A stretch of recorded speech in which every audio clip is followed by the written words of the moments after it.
E uma questão polêmica, né, que o prefeito atual, né, tentou trazer, que foi a questão do IPTU, né? Como será tratada essa questão na gestão do senhor, caso o senhor venha a ser eleito? Surgiu aí na mídia relacionado à sua prestação de contas, né, que foi julgada pelo TRE. O senhor ultrapassou o limite do valor permitido para aluguel de carro, né, durante a sua campanha de deputado estadual. Como o senhor responde essa questão? Inclusive, já acionamos o Ministério Público para as devidas providências com relação a esse ato criminoso e irresponsável. Um prefeito sem coração que destruiu o comércio de Socorro, fechou as portas da igreja, quebrou a nossa economia e que precisa entender que a saúde das pessoas deve vir em primeiro lugar. Olá a todos, estamos começando mais um Direito à Sergipana News. No programa de hoje, né, nós temos um convidado especial, que é o deputado Samuel Carvalho, pré-candidato à prefeitura pelo município de Nossa Senhora do Socorro, né? Então hoje é um programa diferente, né, como vocês sabem. Nós vamos fazendo uma série de entrevistas com os pré-candidatos a prefeito de Aracaju, mas nesse programa de hoje estaremos entrevistando um pré-candidato de Nossa Senhora do Socorro, né, que é a segunda maior cidade do estado de Sergipe, né, com mais de 200 mil habitantes. Uma cidade muito importante, né, que tem indústrias, então acho que é muito importante nós trazermos as propostas do deputado Samuel Carvalho como pré-candidato à prefeitura de Nossa Senhora do Socorro. Estou aqui com meu colega Messias Cavalcante, que vai fazer essa entrevista comigo hoje. Ele que também é pré-candidato de Socorro, né, a vereador. Isso. E vai estar também fazendo esse bate-papo aqui com o deputado para saber o que ele pensa, as suas ideias. Então, você que está assistindo, né, não deixe de se inscrever no canal, de curtir, de comentar, dizer o que achou, né, das palavras do deputado, das suas ideias. Então vamos dar início aqui, não é isso, Messias? Justamente, Flávio. Não esqueça de se inscrever no canal, compartilhar, comentar, certo? Toda segunda-feira o Direito Sergipana News vai ao ar. Então vamos aqui conversar com o deputado estadual, Dr. Samuel Carvalho. Dr. Samuel Carvalho, primeiramente, se apresente para o nosso público. Olá pessoal, muito feliz em estar aqui nessa noite, junto com o Flávio, com o Messias Bolsonaro e também com o nosso amigo Tarcísio, nesse grande bate-papo descontraído, falando um pouquinho sobre as nossas propostas com relação ao município Socorro, o Direito à Sergipana News, que tem feito história aí, tem sido um grande canal, e você também pode curtir e também apertar no sininho, onde você vai ser notificado das próximas edições. Ele me perguntou, assim, sobre a questão quem é Samuel Carvalho, né? Então, Samuel Carvalho é um jovem deputado, que foi eleito agora em 2018, sonhador, visionário, e que colocou o nome à disposição agora como candidato a prefeito em Socorro. Eu fui servidor do município por quase 10 anos, na função de fiscal de tributos. Vim da cidade de Estância antes de chegar em Socorro, e nós conseguimos, graças a Deus, passar no concurso, não da Guarda Municipal, mas da SMTT na época. Então, quando você falou dessa questão da Guarda Municipal, que o Messias tinha um grande trabalho com relação a isso, eu lembro das minhas origens. Foi meu primeiro concurso público ali como agente de trânsito da SMTT. E hoje, graças a Deus, a gente está militando aí na advocacia e ganhamos a eleição agora para deputado estadual, sendo o estadual mais votado na cidade de Socorro, e colocamos o nosso nome à disposição como candidato a prefeito no último dia 7 de setembro na nossa convenção. Você também já foi candidato há 4 anos, na primeira eleição em 2016, não foi? Isso, a minha primeira experiência política foi em 2014, onde fui candidato a deputado federal. Tive quase 6 mil votos, 3 mil votos em Socorro e 3 mil votos fora de Socorro. Fiquei muito feliz naquela época, na primeira experiência. A gente conseguiu ganhar de 5 deputados federais eleitos em Socorro. Fábio Reis, Fábio Mitidieri, João Daniel, Valadares Filho e André Moura. Em Socorro a gente teve mais votos. Depois eu fui candidato a prefeito na eleição passada. Em 2016 eu fiquei em segundo lugar. Onde tivemos uma candidatura lá tipo laranja, né? Uma candidatura em que uma pessoa estava impugnada e insistiu nessa candidatura e acabou prejudicando o desenvolvimento daquela eleição. E agora, tentando pela primeira vez aí ser prefeito do nosso querido município de Socorro. Doutor Samuel, falando da sua pré-candidatura, ficamos sabendo que o senhor inovou na política em Nossa Senhora do Socorro. O senhor lançou o plano participativo, onde a população socorrense pode interagir. Teve vários grupos de trabalho para construir o plano de governo de Nossa Senhora do Socorro. Eu gostaria que o senhor falasse mais sobre essa atitude inovadora que o senhor traz para a política em Nossa Senhora do Socorro. Veja bem, Messias, eu não acredito muito em super-herói, né, Superman. Eu acredito que uma cidade você consegue fazer com a participação de todos. Eu já ouvi falar de orçamento participativo, mas plano de governo participativo eu não conheço, pelo menos aqui em Sergipe, alguém que faça isso. A ideia é justamente conversar com a população, nós reunimos quase 600 socorrenses que se inscreveram no plano de governo participativo. Discutimos durante quase 15 dias qual socorro nós queremos na educação, saúde, saneamento básico, infraestrutura, geração de emprego e renda. E a gente pode ouvir de quem realmente conhece a problemática, porque quem melhor conhece o Parque dos Faróis, Tarcísio, é quem mora no Parque dos Faróis. Quem melhor conhece o Jardim é quem vive no Conjunto do Jardim. E quem melhor conhece a segurança pública é quem vive segurança pública. Então a gente trouxe profissionais, havia um presidente em cada grupo de trabalho, um secretário no grupo de trabalho e a participação do povo. Na verdade a gente ouviu mais do que falou durante esses grupos, a ideia, e a gente conseguiu montar um plano de governo muito bacana, 44 laudas, feito com a participação popular, com o dedo do povo socorrense, e que junto pode construir essa grande história para o nosso município. Então, dentro desse contexto, né, que você falou do seu plano de governo foi participativo, nós tivemos em Socorro, né, quem mora na cidade, quem vivencia ali a realidade sabe, né, prefeitos como Fábio Henrique, como o atual, né, que tiveram planos de governo com propostas até mirabolantes que não foram cumpridas, né. Eu não posso destacar lá o tal do Lama Zero, né, e propostas que acabaram não sendo cumpridas, e hoje a gente vê a situação de lugares como Guajará, né, Pai André, que ficam ali na região oeste de Socorro, e são lugares que estão praticamente abandonados, né, não tem a infraestrutura devida mínima, na verdade. Então, nesse sentido, qual seria o diagnóstico que você faz da gestão atual em relação a essa situação atual de Socorro, né, dos bairros mais periféricos, onde estão praticamente abandonados e os planos de governo que foram propostos, né, não foram cumpridos, simplesmente fazendo aquela velha enganação com a população da cidade. A gente tomou esse cuidado, não criar um plano de governo para trazer como engodo, como aconteceu no passado, planos realmente que no papel você percebe, olhando, que isso não existe, que é impossível você colocar em prática, e a gente quis, na verdade, colocar um plano de governo mais palpável, ideias simples que podem ser colocadas em prática. Eu tive a alegria de concluir no início do ano uma pós-graduação em gestão pública com ênfase em cidades inteligentes. Então são expertises de outros municípios, experiências, cases de sucesso que a gente vai aplicar no município de Socorro. A gente toma esse cuidado. A gente tem aquela região do Guajará, Bita, Lavandeira, Quissamã, aquela região, também na própria Piabeta tem uma região muito ruim com relação a essa questão. Novo Horizonte, Parque dos Faróis, Conjunto do Jardim, o próprio Novo Horizonte, que já passou por muita promessa. Então a gente trabalha muito com a questão de compromisso.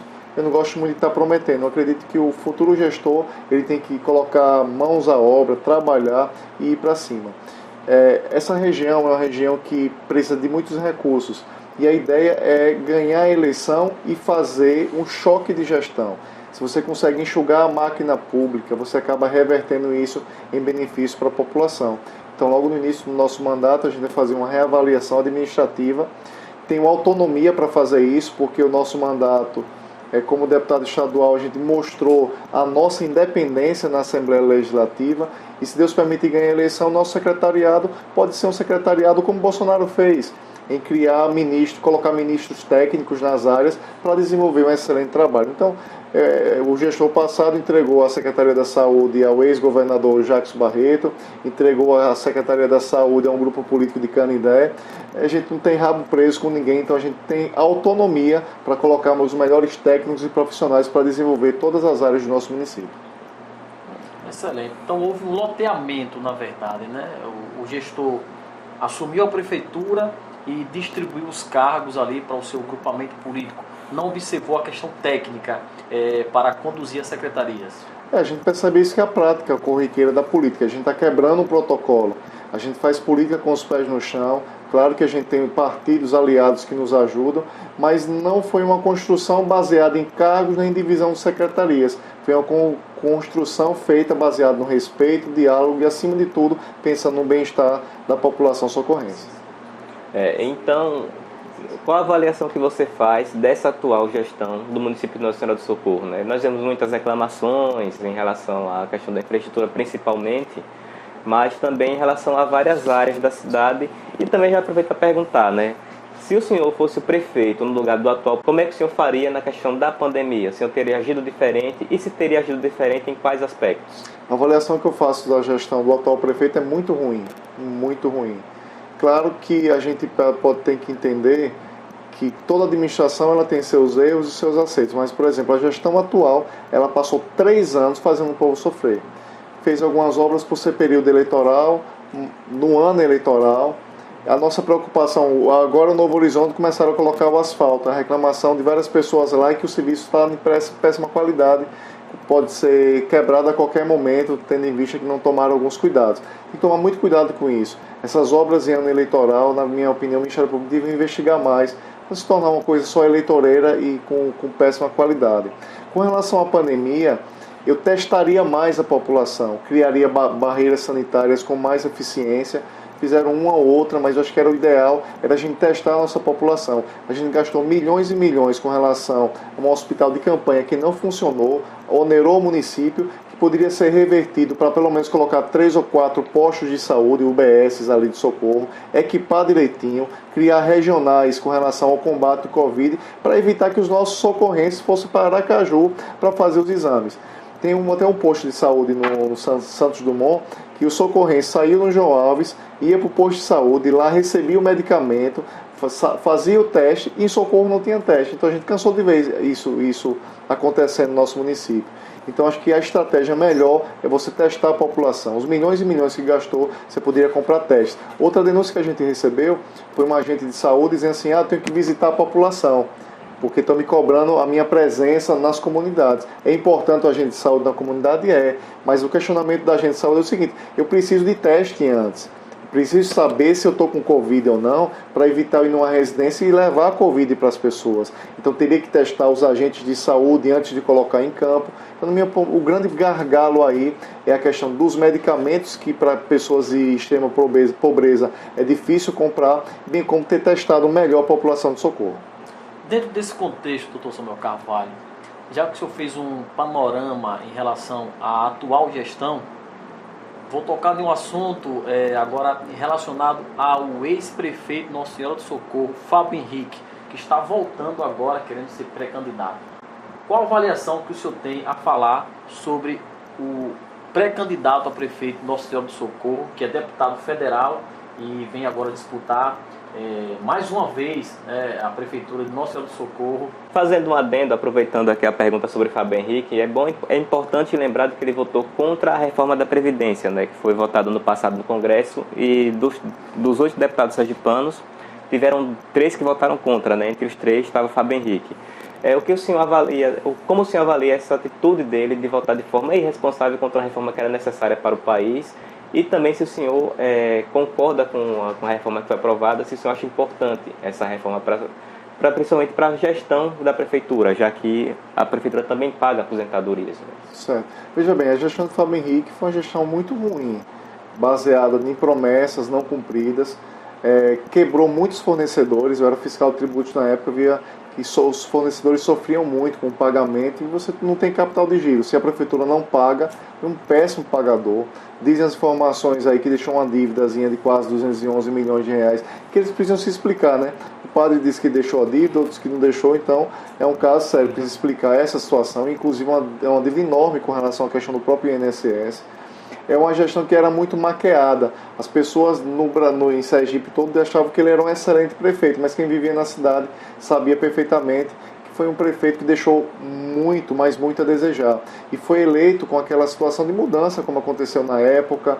O slogan era Socorro cresce e o nosso orgulho também. Socorro cresceu pela própria economia do Brasil, mas o nosso orgulho ele não cresceu proporcional ao crescimento da nossa cidade. Com relação à reforma da Previdência, é uma reforma que foi extremamente necessária, pelo menos para equalizar a questão da dívida pública. Como deputado estadual, a gente não participou dessa discussão lá em Brasília, então não tem detalhes. Tivemos a daqui. A daqui, com relação ao aumento da idade, eu votei favorável com relação à aposentadoria, até para poder igualar com a federal. Mas com relação às regras de transição, taxação dos inativos e outras coisas, essa eu votei contra, porque não houve diálogo e a gente queria alíquotas variáveis, como foi na reforma federal, aqui era uma alíquota única de 14%. Então a gente entende como princípio básico o princípio da capacidade contributiva. Quem pode mais, paga mais. Quem pode menos, paga menos. Então, por essa razão, na lei complementar número 20, eu votei contrário à reforma da Previdência, por não concordar com a forma que foi conduzida na própria Assembleia Legislativa. Pronto, desse sentido, então, vamos falar um pouco também do trabalho do senhor na Assembleia Legislativa, né? Eu dei uma pesquisada sobre as questões dos projetos de lei e não achei muitas coisas, mas achei um PL, né, que foi relacionado justamente à questão da pandemia, né? Você poderia explicar um pouco qual a sua atuação e quais são os principais projetos do seu trabalho na Assembleia Legislativa? Graças a Deus a gente teve aí 19 projetos de lei aprovados na Assembleia. Dos últimos deputados que passaram lá, se somar os projetos aprovados e uns 3 ou 4 aí, não chega os que a gente conseguiu aprovar. Esse de autoria sua? De nossa autoria. A gente conseguiu agora recentemente um projeto de lei que tornou as igrejas serviços essenciais. Conseguimos também um projeto que torna as academias como serviço essencial. Já tínhamos conseguido um projeto para ver a questão da prática, regulamentar a prática da ecoterapia no estado de Sergipe. Conseguimos também um projeto de lei muito importante que trata das mulheres que estão em situação de risco quando estão em um bar, onde obriga bares, restaurantes, casas noturnas a tomar as medidas cabíveis para que a mulher não seja alvo de violência ali naquele estabelecimento. Também foi aprovado um projeto de nossa autoria regulamentando a distância com relação ao Covid, né, a distância das pessoas nas filas. A gente acabou essa lei aprovada, e também uma lei que dá notificação compulsória em casos de automutilação, depressão e suicídio. Então a gente teve um mandato muito focado para a valorização da vida. A gente trabalhou um projeto chamado Basta, que é Basta contra a automutilação, depressão e suicídio. Foi um mandato voltado aí para fortalecimento dos vínculos familiares. E no sentido mais econômico, né? O senhor teve alguma ação, no caso, para o município de Socorro, dentro do seu mandato de deputado estadual? A gente, na área econômica, como deputado estadual, a gente destinou algo em torno de 900 mil reais, quase R$1 milhão com a emenda impositiva. Como deputado estadual, nosso papel é fazer leis e fiscalizar o executivo. Fizemos algumas fiscalizações no USE, no Zé Franco, na USIP, no Senan. O trabalho de fiscalização foi feito, inclusive, em parceria com os deputados Jorge Passos e Kitty Lima. Agora, essa parte econômica, a gente cobrava muito do governador que tomasse alguma medida. A exemplo do turismo. Na época, o secretário é até o vice agora do atual prefeito, que foi demitido por ser incompetente. E aí, a gente cobrava muito, porque o turismo é uma indústria sem chaminé. Né? E o turismo, inclusive, é tido como por alguns economistas como uma saída para sair da crise do Covid pós-pandemia. Falando em turismo, Nossa Senhora do Socorro tem um grande potencial turístico e que infelizmente não tem sido explorado. Na sua visão como pré-candidato, o que o senhor tem a falar em relação ao turismo de Nossa Senhora do Socorro, os pontos turísticos que não são explorados, que estão aí apagados? O que o senhor tem a falar sobre isso? Então, um tema muito importante. Muitos dizem que Socorro não tem turismo, eu discordo completamente. Inclusive, no próprio grupo de trabalho, a gente falou muito sobre isso. Nós temos aí o turismo gastronômico, uma culinária muito bacana ali no Calumbi. Nós temos, inclusive, uma potência que está um gigante adormecido, que é o Horto Florestal do Imbura. Ali podia ser um jardim botânico de Sergipe. Melhorar aquela estrutura. Então nós vamos pedir a concessão do governo federal, vamos, se Deus permitir, ganhar para prefeito, lá visitar o nosso presidente Jair Messias Bolsonaro e pedir que ele passe para o comando do município para a gente poder organizar ali o Horto Florestal do Imbura, para que a gente possa, sei lá, criar até, se for o caso, um local para lazer para as famílias, que as pessoas possam fazer um piquenique, fazer um negócio bem organizado, porque é um grande gargalo que nós não temos em Socorro, é um local para levar a família para a questão do lazer. Nós temos ali criar uma rota de barco da Orlinha do São Brás para o Porto Grande, que pode funcionar ali com o Tototó até chegar lá no Porto Grande. Nós temos também a questão do próprio turismo religioso com a igreja matriz da sede, que diz a história que tem uma gruta que sai inclusive em Laranjeiras, que era muito utilizada pelos jesuítas. Então, transformar e trazer Socorro para a nossa rota turística. Trazer o turismo também educacional, trazendo os alunos de todo o estado de Sergipe para conhecer a nossa, hoje sucateada, Distrito Industrial de Socorro, as nossas fábricas, mas esperamos em Deus poder ter a oportunidade de revitalizar o nosso Distrito Industrial e trazer as crianças para poder visitar o nosso parque empresarial e industrial. Inclusive, a gente está vendo a viabilidade de uma orla que sai do João Alves para o Marcos Freire 2. Seria pelaquela questão da ponte do João Alves a gente fazer uma orla ali até o São Brás. foi uma sugestão que foi dada, inclusive, no nosso plano de governo participativo por um dos nossos integrantes do grupo. É um projeto muito ambicioso no sentido de, imagina, fazer uma orla do João Alves até o Marcos Freire, onde pudesse melhorar a questão turística, as pessoas aportarem ali com sua lancha, dar uma melhorada ali.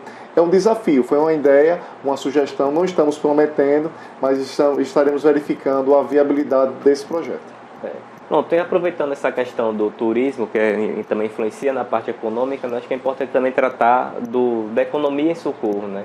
Como é que o senhor vai fazer para melhorar a arrecadação da cidade, para aproveitar também os recursos?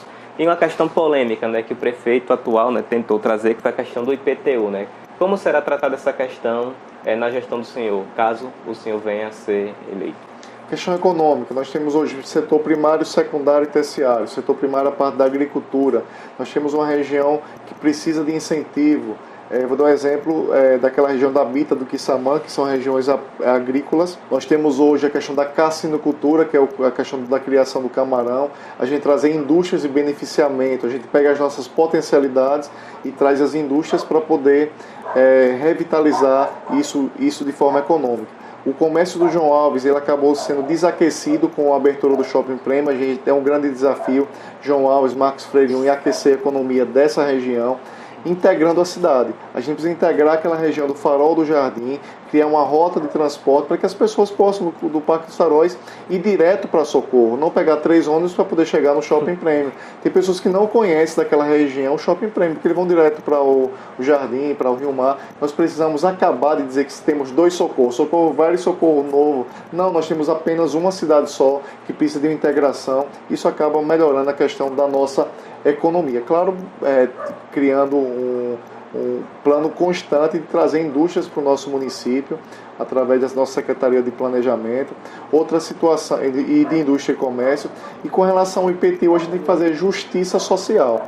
É o que eu falei com relação à questão da tributação. É o princípio da capacidade contributiva. Quem pode mais, paga mais. Quem pode menos, paga menos. O grande problema é que não existe um critério bem definido com relação à cobrança do IPTU. É o imposto que é obrigado o prefeito a cobrar, mas em Socorro nós temos grandes distorções. Às vezes o mesmo imóvel, o valor é diferente na mesma região do que um imóvel que é igual àquele. A planta aí tem que fazer uma reavaliação da planta venal de imóveis para poder corrigir essas distorções. E nas regiões que o povo não tem condições, a gente aplica a questão da isenção para as pessoas que são hipossuficientes. Em relação ao transporte, já que o senhor tocou nesse assunto, né, eu acho que é uma grande dificuldade para quem mora em Socorro, não só na região mais periférica, naqueles bairros da região oeste, mas também para quem mora ali, Marcos Freire, Piabeta. O senhor pretende fazer um sistema de transporte independente para Socorro de Aracaju, já que todo o transporte público de Socorro ele é dependente da gestão municipal de Aracaju, né? No caso, o SMTT daqui de Aracaju que regula todo o transporte da região. O senhor tem algum plano nesse sentido para tentar também integrar com as regiões e fazer um transporte que tenha qualidade para a população, diferente do transporte que atende a região lá, que é um transporte péssimo, que demora, que atrasa e que não tem qualidade? Com certeza, o transporte público é um dos grandes desafios do próximo gestor, eu espero que seja eu, encarar esse desafio. Nós temos a integração do transporte, ela traz geração de emprego e renda e facilita os trabalhadores a se deslocarem para os seus respectivos trabalhos. Uma coisa que é urgente fazer, independente de Samuel Carvalho ganhar para prefeito ou não, é a gente fazer a licitação do transporte público. Socorro está muito refém de Aracaju. Nós somos totalmente dependentes e deveríamos ser independentes de Aracaju. A questão da regulamentação dos medicamentos, a gente tem uma cota, depois fica refém de Aracaju. A questão do transporte público, quem regula é a SMTT. Nós tínhamos linhas em Socorro, naquela região do Marcos Freire, na região do São Brás, ali do shopping São Brás, mini shopping São Brás. Pessoas têm que se deslocar quase 3 quilômetros para pegar o transporte. Então isso é inadmissível, gente. A gente está em pleno século XXI, uma integração com ônibus com melhor qualidade e principalmente que possa atender essas rotas que antigamente tinham e que hoje não tem mais e que precisa melhorar. Com relação ao transporte, nós temos que fazer a viabilidade de forma integrada dentro do próprio município, a gente poder circular sem essa dependência do transporte público da Grande Aracaju. Doutor Samuel, fugindo um pouco do assunto, sabemos que Nossa Senhora do Socorro está largado às traças. infelizmente temos uma guarda municipal extremamente competente, formada por homens e mulheres qualificados. Só que sabemos que, infelizmente, a Guarda Municipal de Socorro hoje só tem 4 viaturas, né? E o último concurso foi em 2011, a qual eu fui aprovado. O senhor pretende realizar um novo concurso público e como o senhor vê atualmente a Guarda Municipal de Socorro? Qual a sua opinião em relação a isso? Veja bem, Messias, a gente tem 2 grandes gargalos em Socorro para resolver. Primeiro, a questão da saúde. Segundo, a questão da segurança. Socorro é uma das cidades mais violentas, a 8ª cidade mais violenta do Brasil, acima de 100 mil habitantes. E a Guarda Municipal, ela tem um papel fundamental para que esse índice possa ser revertido o mais rápido possível. Não é só uma questão salarial ou uma questão de pessoas que trabalham na guarda, a quantidade de pessoas. É também uma questão de motivação, né, de qualificação profissional, de condições de trabalho. Eu conversava com a Guarda Municipal essa semana e ela me falava, ela que trabalha dentro da Guarda no setor de repressão ao combate ao suicídio. Impressionante o trabalho que a Guarda Municipal faz, mas o gestor precisa se aproximar mais, criar um pacto de segurança municipal, quem sabe aí com um cerco inteligente, como acontece em alguns municípios. A gente pretende, se Deus permitir, criar um centro integrado de segurança pública municipal em Socorro, em um local onde a gente vai ter a Guarda Municipal, Defesa Civil, a própria SMTT, integrar e fazer um pacto pela segurança dentro do nosso município, a gente poder cercar a cidade através do que a gente chama de cerco inteligente, um sistema OCR de monitoramento. Quando a pessoa passa, a gente já identifica que o carro está roubado, a gente fecha a cidade, porque é tranquilo você fazer isso. A gente tem a Ponte João Alves, Marcos Freire, Farol, Jardim, aquela rota pela sede, que é uma rota de fuga, que o pessoal pega a BR e se manda para Alagoas, e precisamos contornar isso. Inclusive, eu fiz uma indicação sugerindo que o governador colocasse ali um posto policial na saída de Socorro, que ali serve como rota de fuga para a pessoa pegar a BR e ir embora. Então, eu tenho um carinho especial pela questão da segurança pública, a prova disso, e o sentimento é, inclusive, por ter sido agente da SMTT, no trabalho ostensivo do dia a dia. Então, a gente pretende, se Deus permitir, fazer o concurso da Guarda Municipal dentro do nosso mandato. Maravilha. E não é promessa, gente, né? Vamos verificar a questão do efetivo da Guarda Municipal. Não sei se no primeiro ano, mas até o segundo ano a gente vai abrir o concurso da Guarda Municipal. Excelente. Falando também de outra questão polêmica, né, que até virou caso no Cabrini, foi a questão da merenda escolar em Socorro, na época da gestão ainda de Fábio Henrique, né? Como o senhor como o senhor avalia a questão da educação, do sistema de educação atual em Socorro e como melhorar, né? Veja bem, a gente discutiu isso também no plano de governo participativo. Como a gente abriu para as pessoas se posicionarem, a gente percebeu que tem muitas ideias simples que, se colocado em prática, vai dar um excelente resultado. Agora, a gente lamenta muito essa questão da merenda escolar. Socorro foi alvo de uma repercussão nacional, imagine, né? A gente que é socorrense vê aquela na SLDT, Cabrini chegar aqui e tentar maquiar aquela situação e dizer e levar aquela sopa. Eu lembro que a comida sempre foi assim, e as crianças não foi assim não, aqui era só rosquinha e tentar maquiar. Então é responsabilidade do dinheiro do governo federal, que deve ser bem aplicado. Ainda mais tratando de nossas crianças, né, que é o futuro do nosso Exatamente, do nosso assim, país. lamentável. Eu acho que um gestor desse, mas assim, deixa o bichinho para lá. Então, fazer um pacto pela educação. Nós temos escolas eficientes para que as pessoas, possa acontecer como lá em Sobral, as pessoas saem da escola particular para poder estudar na escola pública. Estava brincando no orçamento participativo, que eu disse bem o seguinte: eu vou colocar umas 3 escolas com piscina. Aí a pessoa disse, sim, piscina, para que na escola municipal piscina? Eu digo, você pode colocar, porque se o filho do rico pode ter piscina e fazer natação, por que a gente não pode trazer uma piscina para que os nossos filhos de Socorro também façam natação? E já serve também para um idoso fazer hidroginástica, fisioterapia, uma coisa simples, gente. Tem lá uma retroescravadeira que faz um buraco lá, a gente coloca uma piscina e a gente disponibilizar também uma espécie de lazer e atividade através da natação. Questão de atitude e de inovação, e de querer fazer, né? Já que o senhor falou do presidente Jair Messias Bolsonaro, eu queria saber sobre o alinhamento do senhor em relação ao nosso presidente Jair Messias Bolsonaro. Como é que o senhor vê a gestão do presidente? Como o senhor enxerga a forma que ele conduz o país? Então, traga para os telespectadores do Direito Sergipana a sua opinião em relação a Jair Messias Bolsonaro? Bom, gente, assim, fico bem tranquilo de tratar desse tema. Eu conheci Bolsonaro em 2014, estive em Brasília, fui convidado para participar em Brasília da Frente Parlamentar em Defesa da Vida e da Família. Inclusive, eu tenho uma foto com ele, a gente segurando uma camisa em defesa da família. Fui convidado na época por Magno Malta e também pela Damares, que é uma amiga pessoal, teve aqui na época que a gente entregou ela o título de cidadania sergipana. Eu tive a alegria de falar no dia como não como autor do projeto, mas em discursar com relação ao título da própria Damares. Na minha singela opinião, tem sido um grande presidente. Não votei com ele no primeiro turno, votei no segundo turno. No primeiro votei lá no Podemos, acho que é Álvaro Dias, no primeiro turno. No segundo turno votei em Bolsonaro, então de forma tranquila, por entender que precisamos quebrar a quadrilha que estava instalada com relação à questão do PT. E existem coisas que ele faz que eu não concordo, mas no geral tem sido um grande presidente, principalmente com relação à autonomia. Ele conseguiu montar uma equipe de ministros que tem que tirar o chapéu. Esse de infraestrutura, nós temos Tarcísio, muito bom, o de pesca secretário da pesca, né? A questão do agronegócio, hoje o que sustentou o Brasil nesse período de pandemia foi o agronegócio.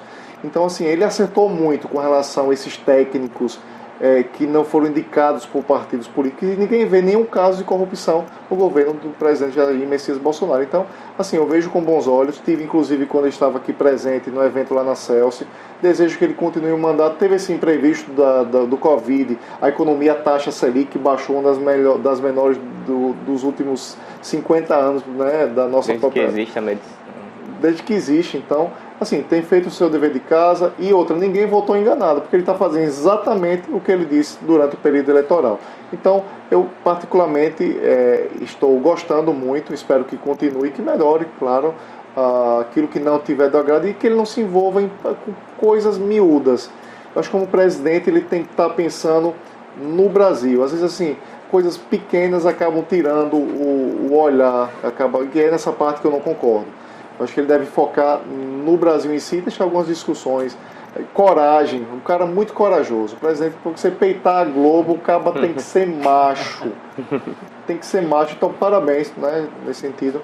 E em relação a esse alinhamento, já que o senhor tocou que também tem algum ponto que o senhor discorda, em relação a essa posição que ele adotou durante o período da pandemia, de se preocupar com a economia e também com vidas, o senhor está alinhado com ele nessa questão? Sim, com certeza. De abrir o comércio, de permitir... Falei, inclusive, desde o início, gente, a gente tinha que conciliar as vidas, que é a questão da morte, com a questão da economia, que também gera morte. E a morte financeira, existe uma consequência também, porque tem muitas pessoas que inclusive cometeram suicídio, porque quebrou, e aí gera morte também. Então tinha que entrar em um consenso da parte econômica com a parte da saúde, desde que fosse feita com muita responsabilidade, com muita atenção, cumprindo todas as regras.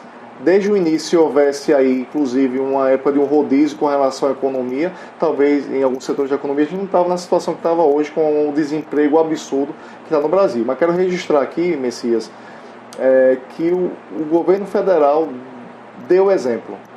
Se não fosse o governo federal, os municípios estavam todos quebrados. Manteve o recebimento do ano passado. Então o governo federal fez o seu dever de casa. Teve a questão do auxílio emergencial também, né? O auxílio emergencial. De R$600 a R$1.200 e agora foi renovado aí por mais 4 meses de R$300. Então o governo federal fez o dever de casa. Com relação a essa questão da pandemia, se não fosse o governo federal, tinha muito município aí que estaria passando por apuros. Verdade. Vou fazer uma pergunta aqui em relação a sua última eleição, né, como deputado estadual, né, que surgiu aí na mídia relacionado à sua prestação de contas, né, que foi julgada pelo TRE. O senhor ultrapassou o limite do valor permitido para aluguéis de carro, né, durante a sua campanha de deputado estadual. Como o senhor responde essa questão? Veja bem, prestação de conta eleitoral tem duas coisas. Uma, se você é responsabilizado pela parte administrativa da prestação de conta, ou se você cometer algum ato que é crime eleitoral. Em nenhum momento o Ministério Público denunciou a gente por qualquer crime eleitoral. O que houve foi excesso de locação. Isso porque no contrato é bem simples de entender. Quando você aluga um carro, você pode alugar o carro simples ou você pode alugar o carro com o motorista. Na época a gente foi orientado que o dinheiro que a gente gastava com o motorista ele não entrava nesse limite. Como a gente fez o contrato de carro e mão de obra, extrapolou o limite. Mas se eu tirasse o motorista da mão de obra, não extrapolava. Eu recebi uma multa, a gente pagou a multa. Inclusive, em nenhum momento a Eunice Dantas pediu impugnação do mandato, pediu mandato ou diplomação. As nossas contas, infelizmente, foram julgadas reprovadas por uma questão administrativa, mas não por uma questão criminal. A prova disso é que a gente tem todas as certidões, inclusive para concorrer ao próprio pleito aqui de prefeito em Socorro. Então, estou bem tranquilo. É como se você tivesse, por exemplo, dirigindo e lá diz que é 60 km por hora. Aí você passa em 80, você recebe uma multa, né? Você recebe uma multa, eu paguei a multa, já resolveu o problema. Agora, se você está dirigindo e atropela alguém, você comete um crime.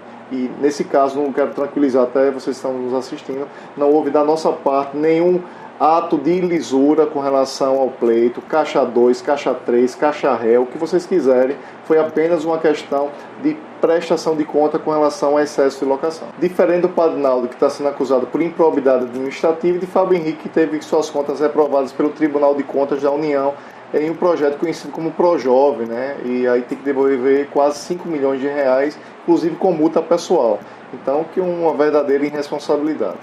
Dentro desse contexto, doutor Samuel Carvalho, o senhor nos mostrou que a sua convenção partidária, o senhor seguiu todos os parâmetros de combate ali, de segurança ao Covid-19, né? Seguiu o distanciamento social, evitou aglomeração. Só que agora vimos nas mídias aí e no WhatsApp vários vídeos em Nossa Senhora do Socorro e em outros estados. Aí o governador Berivaldo Chagas participando de várias convenções partidárias aí, inclusive lá em Socorro, que foi um escândalo, mais de 1.000 pessoas lá no ginásio do Sérgio do Marcos Freire 1, desrespeitando todas as regras sanitárias. O Padinaldo aí fez muita aglomeração, não teve distanciamento social.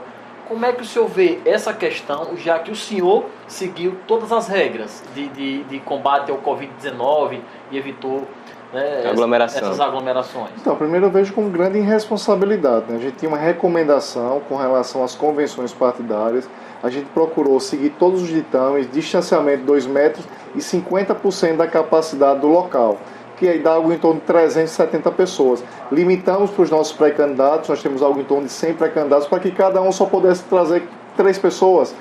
E deixamos de fora, aqui ó, aglomeração total, desrespeito às normas de vigilância sanitária, distanciamento. O governador estava presente nesse ato, me parece que não chegou nem a entrar, viu a aglomeração e caiu fora.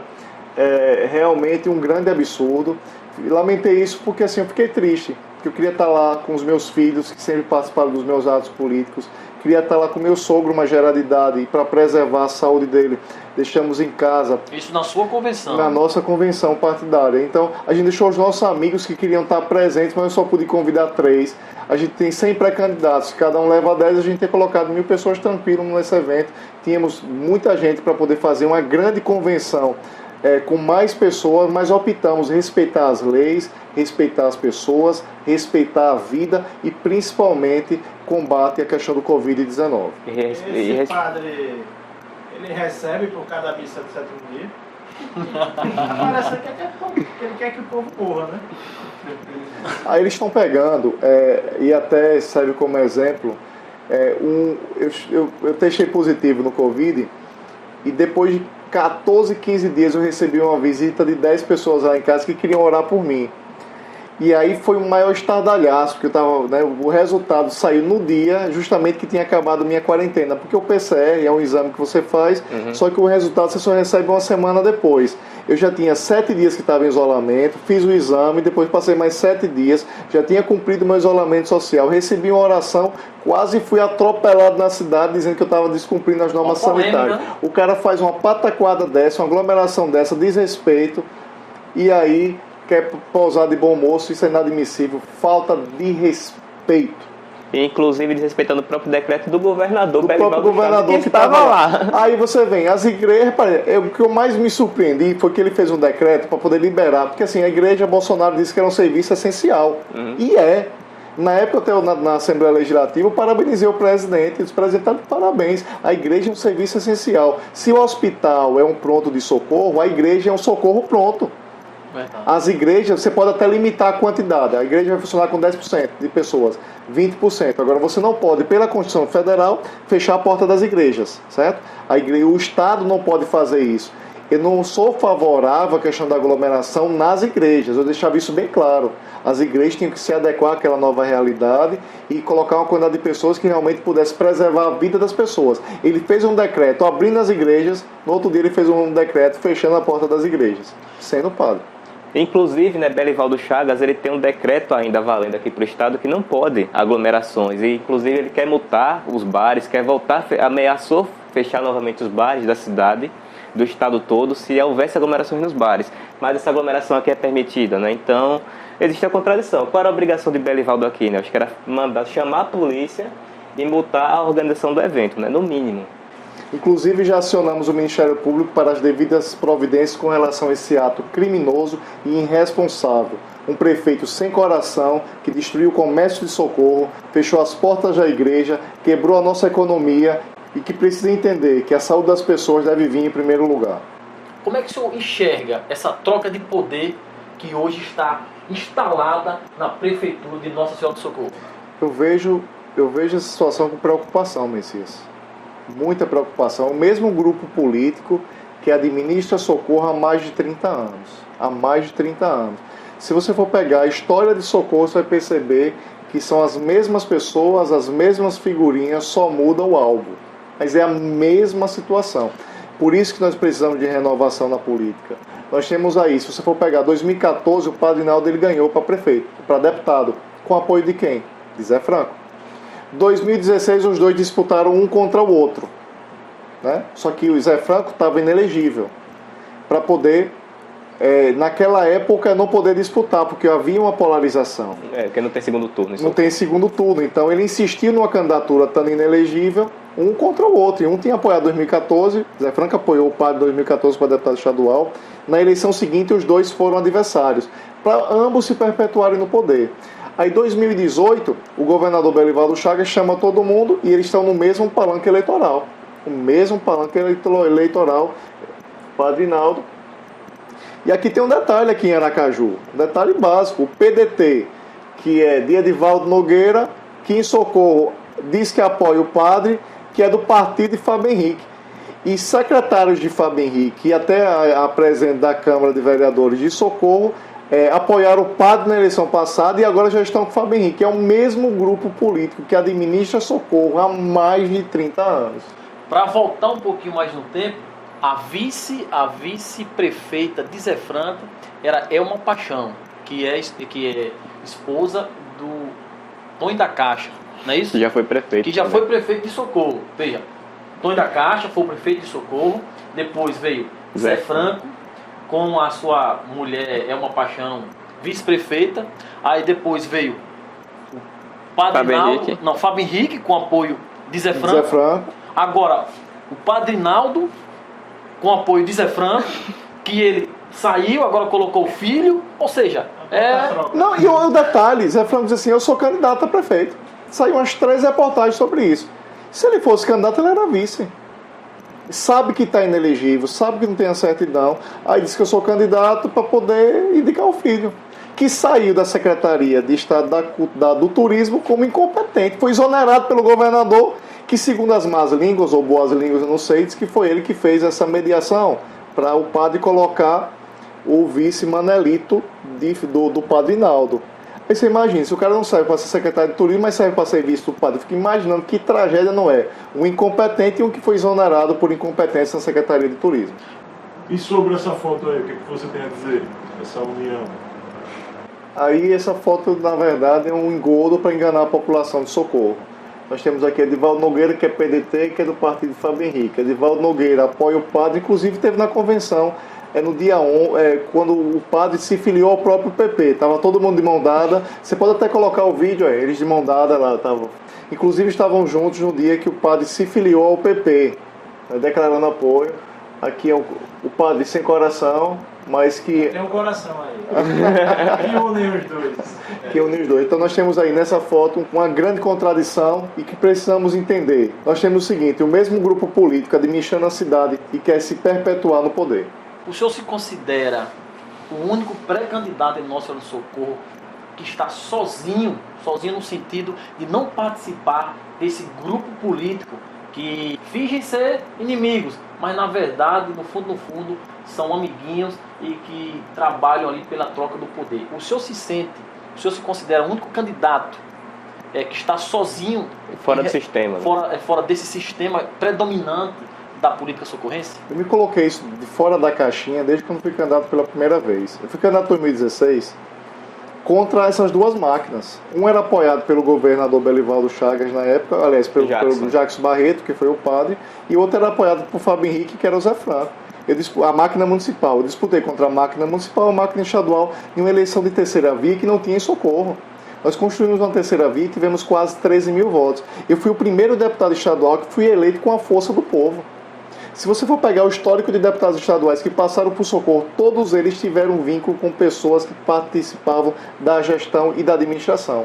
Tonho elegeu a esposa, Zé Franco elegeu a esposa e a irmã, Fábio Henrique elegeu a esposa, o próprio padre se elegeu, mas com o apoio de Zé Franco em 2014. Eu fui o primeiro deputado estadual eleito com a força do povo. Espero em Deus ser o prefeito de Socorro eleito com a força do povo. Não devo minha cabeça a ninguém. Uma pessoa independente, que quer o bem do município, que mora no município de Socorro e que conhece a realidade e que pode dar uma parcela de contribuição nesse cenário tão caótico que Socorro vive. Então agora vamos para considerações finais. É que o deputado estadual Samuel Carvalho, agora pré-candidato a prefeito de Socorro, tem a dizer, especialmente para o eleitorado de direita, né, que mora em Socorro, e também o eleitorado que gosta do presidente Bolsonaro, o eleitorado que quer uma mudança nessa gestão que dura aí há 30 anos, né, dominando Socorro, o mesmo grupo político. Primeiro agradecer esse convite de estar aqui participando da Direita Sergipana News, né? E dizer a vocês assim, que eu tenho uma tendência de direita, porque preserva os valores da família, sou antipetista, vejo com bons olhos a administração de Bolsonaro, e eu digo isso em todos os lugares, não tenho nenhum problema com relação a isso. Não fico em cima do muro. Vocês podem contar com pré-candidato a prefeito, aguerrido, trabalhador, que precisa apenas de uma oportunidade para fazer história no município de Socorro. Quero dizer que precisamos tirar urgente esse prefeito sem coração chamado Padre Naldo, e não podemos deixar que o Fábio Henrique retorne para a prefeitura, porque senão a gente vai voltar ao Lama Zero 2.0 e o povo vai continuar comendo rosquinha nas escolas. Então é isso, agradecer aqui ao deputado pela presença, por ter se disponibilizado para essa entrevista, e convidar todos vocês, principalmente as pessoas que moram em Socorro, né, para comentarem, dizerem o que acharam aí da entrevista. Então agradecer a vocês que acompanharam, vocês que assistiram, se inscrevam no canal, comentem, curtam, acessem também o link do nosso Apoia-se para ajudar o movimento, e até a próxima semana. Muito obrigado a todos. Não esqueça de ativar o sininho, hein? Até a próxima semana. Valeu!